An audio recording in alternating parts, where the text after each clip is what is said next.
মাসে 10,06% হারে পেতেন। সাংঘাতিক ব্যাপার। কিন্তু এখানেই শেষ নয়, আরো রয়েছে আরো চাঞ্চল্যকর তথ্য। ধানের সহায়ক মূল্য কাদের পাওয়ার কথা?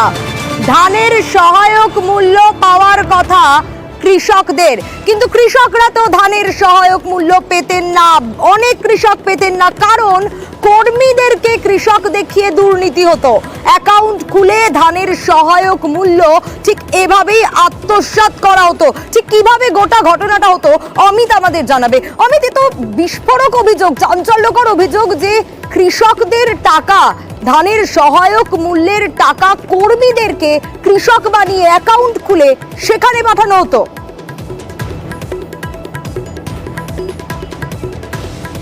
একেবারে দেখো, তদন্ত করতে গিয়ে রেশন দুর্নীতি তদন্ত করতে গিয়ে আলিফ এবং তার ভাই আনিসুর এই মুহূর্তে ইডি হেফাজতে রয়েছে এবং তদন্ত করতে গিয়ে দেখা যাচ্ছে যে এদের পৈতৃক যে ব্যবসা চালকল, সেটি প্রথম 2007 সালে হলেও 2011 সালের পর যখন জ্যোতিপ্রিয় মল্লিক খাদ্যমন্ত্রী এবং বাকিবুরের মাধ্যমে এদের সাথে জ্যোতিপ্রিয় মল্লিকের ঘনিষ্ঠতা বাড়ে এবং 2015 সালে প্রথম তারা কোম্পানি খোলে।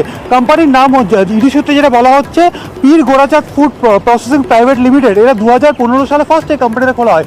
তারপরে 2016 সালে আরও একটি কোম্পানি খোলে এবং ইডি আধিকারিকরা যেটা দাবি করছেন 2018 থেকে 2022-এর মধ্যে আরও 3টি সংস্থা খুলেছিলেন এই দুই ভাই।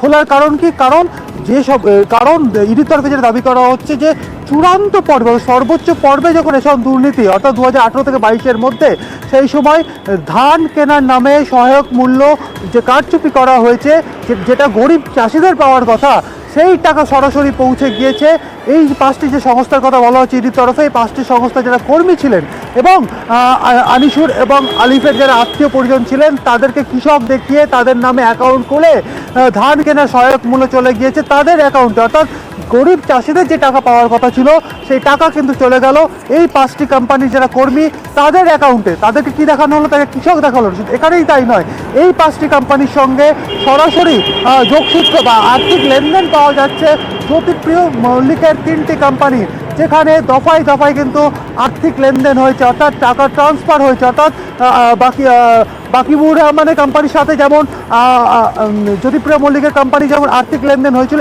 একইভাবে দেখা যাচ্ছে আনিসুর এবং আলিফের যে 5টি সংস্থা রয়েছে এই সংস্থাগুলির সঙ্গে জ্যোতিপ্রিয় মল্লিকের সংস্থার আর্থিক লেনদেন হয়েছে।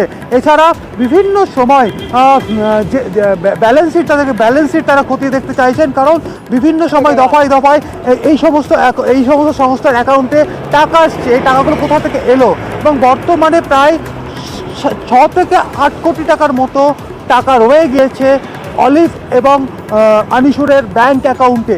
এই টাকা কোথায়?